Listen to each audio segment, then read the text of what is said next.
Assalamualaikum warahmatullahi wabarakatuh. Kami dari kelompok 1 ingin memaparkan materi kami yang berjudul Matriks dan Vektor untuk mata kuliah Sejarah Matematika. Next. Dengan anggota kelompok kami yaitu yang pertama Fatimah Azharani dengan NPM 6089 dan Friska Dwiki Cantika dengan NPM 6097 dan yang terakhir Satya Weningsa Santri dengan NPM 6112.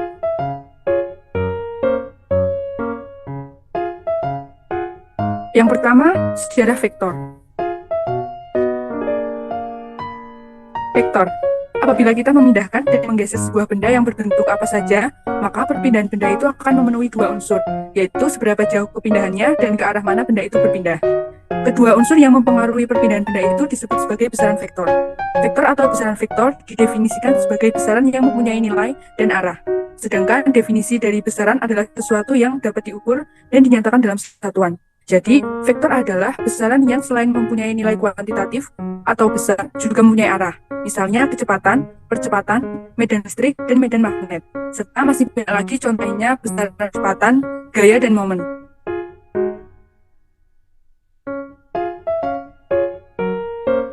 Sedangkan penemu vektor adalah Joshua Willard Gibbs adalah seorang ilmuwan yang memberikan gagasan mengenai vektor. Pada abad 18, Joshua Willard Gibbs dilahirkan di New Haven, Connecticut, USA pada 11 Februari 1839. Joshua Willard Gibbs bersekolah di Hopkins School hingga sebuah pencapaian yang luar biasa terjadi. Pada tahun 1854, di mana ia baru menginjak usia 15 tahun telah berhasil masuk ke University of Yale. Dan pada tahun 1880, lalu ia mengembangkan perlambangan dan aljabar vektor-vektor. Pada tahun 1901, gagasannya ini disajikan oleh salah satu mahasiswanya, yakni Edwin Bidwell Wilson, dalam sebuah buku yang berjudul Vektor Analisis. Pada akhir tahun 1800-an, Gibbs yang juga secara terpisah mempublikasikan papernya yang menjadi kunci kalkulus vektor modern. Saat ini pada tahun 1891 yang berjudul Element of Vector Analysis.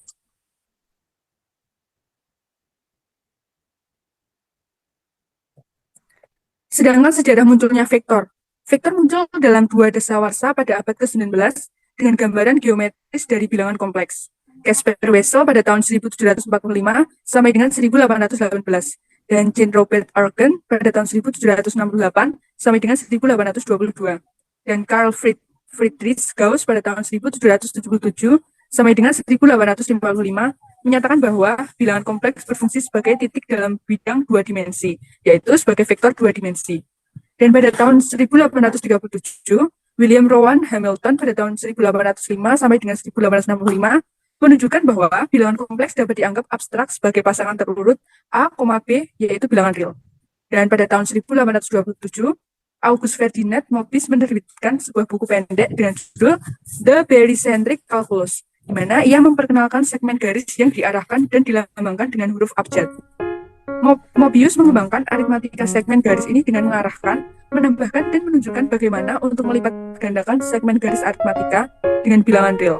Karena pada kenyataannya, tidak ada orang lain yang peduli untuk memperhatikan betapa pentingnya perhitungan ini.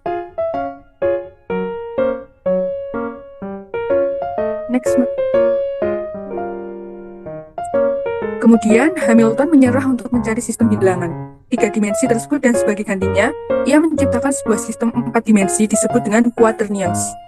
Dalam quaternions, Hamilton menulis Q sama dengan W plus X plus Y plus KZ di mana W, X, Y, dan Z adalah bilangan real. Hamilton menyadari bahwa quaternions miliknya terdiri dari dua bagian yang berbeda. Istilah pertama, ia disebut skalar dan X, Y, Z untuk tiga komponen persegi panjang. Ia merasa dirinya telah terdorong untuk menyatakan lambang trinomial, serta baris yang mewakili sebuah vektor. Untuk mengembangkan quaternions miliknya, Hamilton menggunakan rumus dasarnya, di mana I2 sama dengan J2 sama dengan K2 sama dengan min IJK sama dengan min 1. Ia pun mengetahui bahwa produk miliknya Q1 Q2 sama dengan min Q2 Q1 tidak komutatif. Dan pada waktu yang bersamaan, saat di mana Hamilton menemukan quaternions, Hermann Grassmann pada tahun 1809 sampai dengan 1877 juga telah menyusun The Calculus of Extension pada tahun 1844, yang sekarang dikenal dengan judul Jermannya yakni Ausdehnungslehre. Yang pertama, Grassmann memperluas dari konsep vektor yang telah dikenal, yaitu 2 atau 3 dimensi N. Dimensi ini sangat memperluas ruang daya pikir. Yang kedua, bahkan lebih umum, Grassmann mengembangkan banyak matriks modern, linear algebra, vektor, dan analisis tensor.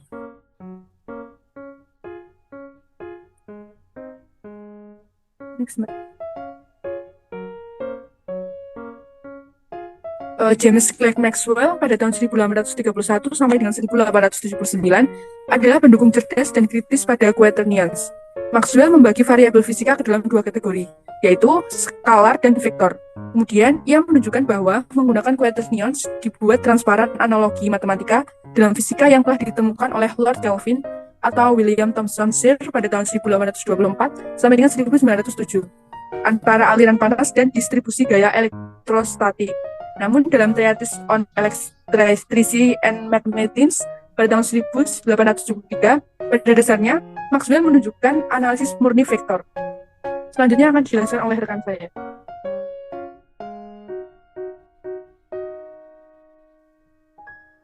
Selanjutnya, William Kingdon Clifford tahun 1845 sampai 1879 menyatakan kekaguman yang mendalam pada Ausdehnungslehre milik Grassmann yang ia sebut sebagai langkah lebih dari quaternions. Dalam Elements of Dynamics tahun 1878, Clifford membagi produk dari 2 quaternions menjadi 2 produk vektor yang sangat berbeda, yang disebut produk skalar dan produk vektor. Untuk analisis vektor, ia menegaskan prinsip-prinsip yang akan memberikan pengaruh besar terhadap masa depan ilmu matematika. Perkembangan aljabar vektor dan analisis vektor seperti yang kita kenal sekarang ini pertama kali terungkap pada sebuah catatan luar biasa yang ditulis oleh Josiah Willard Gibbs. Gibbs diperkenalkan ke quaternions ketika ia membaca risalah Maxwell tentang listrik dan magnet. Dan Gibbs juga belajar Grassmann Ausdehnungslehre mulai tahun 1881. Gibbs mencetak catatan pribadinya mengenai analisis vektor untuk murid-muridnya yang didistribusikan secara luas bagi para sarjana di Amerika Serikat, Inggris, dan Eropa. Kemudian buku ini terus dicetak ulang dan ditambahkannya dari kontribusi lainnya, sehingga pada akhirnya metode vektor ini mulai disebarluaskan pada beberapa negara. Misalnya diperkenalkan ke Italia pada tahun 1887, 1888, 1897, dan pada Belanda pada tahun 1903 dan Rusia pada tahun 1907.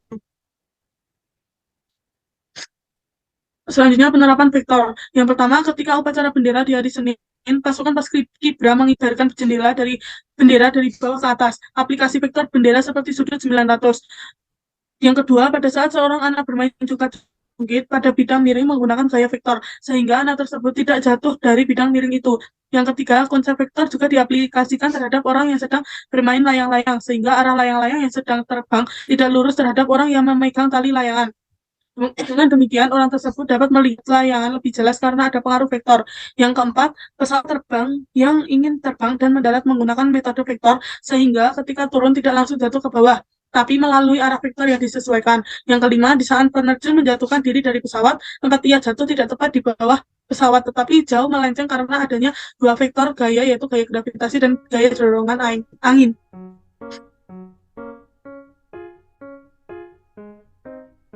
Yang B, sejarah matriks.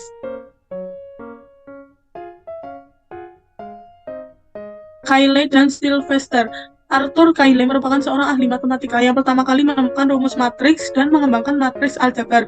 Memory on the Theory of Matrix tahun 1858. Dan ada James Joseph Sylvester adalah seorang matematikawan Inggris dan orang yang pertama kali memperkenalkan kata matriks pada tahun 1850. Yaitu investigated the matrix equation ax kuadrat plus bx plus c sama dengan 0. A, B, C elemen dari C pangkat N kali N. Dalam pendidikannya, Cayley sebenarnya adalah mahasiswa jurusan hukum. Bahkan dia juga pernah menjadi pengacara.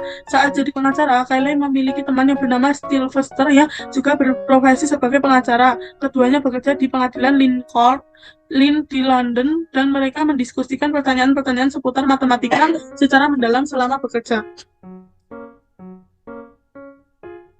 Memory on the Theory of Matrix tahun 1858. Jika misalnya kita mengikuti transformasi T1 X aksen sama dengan AX plus BY, Y aksen sama dengan CX sama dengan DY. Dengan transformasi lain, P1 X double aksen sama dengan AX aksen plus BY aksen, Y double aksen sama dengan CX aksen plus DY aksen. Kemudian hasilnya atau yang telah muncul sebelumnya, misalkan di diskusi aritmatika dari Gauss pada tahun 1801 setara dengan sile transformasi komposit.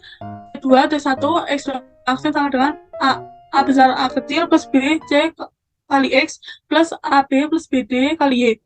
Y aksen sama dengan CA plus DC dikali X plus CB plus DY dikali Y. Sebaliknya, jika kita membalik urutan T1 dan T2 sehingga T2 adalah transformasi. X aksen sama dengan AX plus BY, Y aksen sama dengan CX sama dengan DY. Dan T1 adalah transformasi. X double aksen sama dengan AX aksen plus BY aksen, Y double aksen sama dengan CX aksen plus DY aksen. Maka keduanya diterapkan secara berurutan setara dengan transformasi. Tunggal T2 T1 X double aksen sama dengan A plus BC kali X plus AB plus BD kali Y. Y double aksen sama dengan CA plus DC kali X plus CB plus D kali Y. Membalikan urutan transformasi secara umum memberikan hasil yang berbeda, dinyatakan dalam bahasa matriks. Matriks A, B, C, D dikali A, B, C, D sama dengan A kecil, A besar plus BC, AB plus BD, CA plus DC, CB plus DD.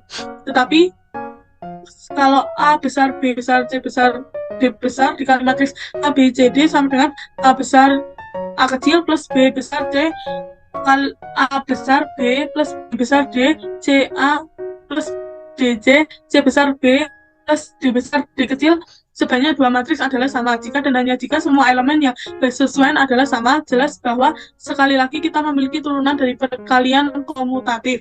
Dan ini perkalian matriks adalah seperti yang ditunjukkan sebelumnya, dan jumlah dua matriks dengan dimensi yang sama didefinisikan sebagai matriks yang diperoleh dengan menambahkan elemen-elemen yang bersesuaian dari matriks. Dengan demikian, matriks A, B, C, D plus A besar, B besar, C besar, D besar sama dengan A plus A besar, B plus B besar, C plus C besar, D plus D besar. Selanjutnya akan dilanjutkan oleh Mbak Saptia. Oke, baik. Selanjutnya, perkalian matriks dengan skalar K didefinisikan oleh persamaan K dikali matriks A, B, C, D sama dengan matriks KA, KB, KC, KD. Matriks 1001 yang biasanya dilambangkan dengan I meninggalkan setiap matriks persegi invarian orde kedua di bawah perkalian. Karenanya, ini disebut matriks identitas di bawah perkalian.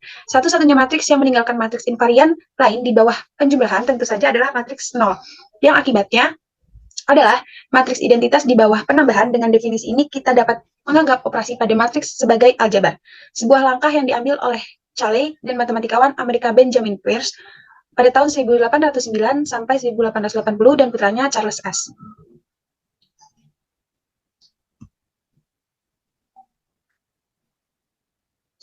Selanjutnya, penerapan matriks pada teori Hilscher. Hilscher merupakan penerapan aritmatika modulo pada kriptografi. Teknik kriptografi ini menggunakan sebuah matriks persegi sebagai kunci yang digunakan untuk melakukan enkripsi dan deskripsi. Hilscher diciptakan oleh Lester S. Hilscher pada tahun 1929. Teknik kriptografi ini diciptakan dengan maksud untuk dapat menciptakan cipher atau kode yang dapat dipecahkan menggunakan teknik analisis frekuensi. Hilscher tidak mengganti setiap abjad yang sama pada plaintext dengan abjad lainnya yang sama pada ciphertext karena menggunakan perkalian matriks pada dasar enkripsi dan deskripsinya. Algoritma enkripsi Hilscher. Nah, tahap-tahap algoritma enkripsi Hilscher sebagai berikut. Yang pertama, koresponden kan abjad dengan numerik A ke-1, B ke-2, Z sampai dengan Z ke-26. 2. Buat matriks kunci berukuran M dikali M. Misalkan K M dikali M, K11, K12 sampai dengan K M dikali M. Yang ketiga, matriks K merupakan matriks yang invertible, yaitu memiliki multiplikatif inverse E K-1 sehingga K dikali K-1 sama dengan 1. Yang keempat, plaintext P sama dengan P1, P2 sampai dengan Pn diblok dengan ukuran sama dengan baris atau kolom. P Q dikali M, matriks P Q dikali M sama dengan P11, P12 sampai P1M, P21, P22 sampai P2M, sampai seterusnya PQ1, PQ2 sampai PQM. matriks K sehingga matriks P Q dikali M sama dengan P aksen sama dengan matriks P11, P21 sampai dengan P1Q sampai P12, P22 sampai dengan P2Q sampai seterusnya dengan P1M, P2M sampai seterusnya dengan PQM. Yang kelima, P ditranspos menjadi yang tadi. Yang keenam, kalikan matriks K dengan matriks P transpos dalam modulo 26. C aksen sama dengan KM matriks K M dikali M dikalikan dengan matriks P aksen P dikali Q sama dengan matriks C11, C21 sampai dengan CM1, matriks C12, C22 sampai dengan matriks CM2 sampai dengan seterusnya C1Q sampai dengan C2Q sampai dengan matriks CMQ. Kemudian ditransportasikan C aksen, double aksen, C aksen transposkan menjadi matriks C11, C12 sampai dengan C1Q, C21, C22 sampai dengan C2Q sampai seterusnya dengan CMQ. Ubah hasil langkah ke-7 menjadi abjad menggunakan koresponden abjad dengan menumerik pada langkah 1 sehingga diperolehkan chip text. Selanjutnya algoritma deskripsi Hilshipper itu kesimpulannya langkahnya itu yang pertama koresponden abjad dengan numerik A ke-1, B ke-2 sampai dengan Z ke-26. Yang kedua ubah chip text ke dalam numerik. Yang ketiga kunci yang digunakan untuk mendeskripsi chip text ke plain text adalah inverse dan matriks kunci K M dikali M. Yang keempat menghitung K-1. Yang kelima kalikan inverse matriks kunci dengan chip text transpose dalam modulo 26 diperoleh plain text transpose PT sama dengan K-1 CT. 6 langkah dari K5 diperoleh P sama dengan PT dikali T. Yang ketujuh atau langkah yang terakhir, korespondensikan abjad dengan numerik. Hasil langkah 6 diperoleh plain text. Berikut adalah soal yang teman-teman dapat kerjakan. Baik, sekian presentasi dari kelompok kami. Jika ada kurangnya mohon dimaafkan. Wassalamualaikum warahmatullahi wabarakatuh.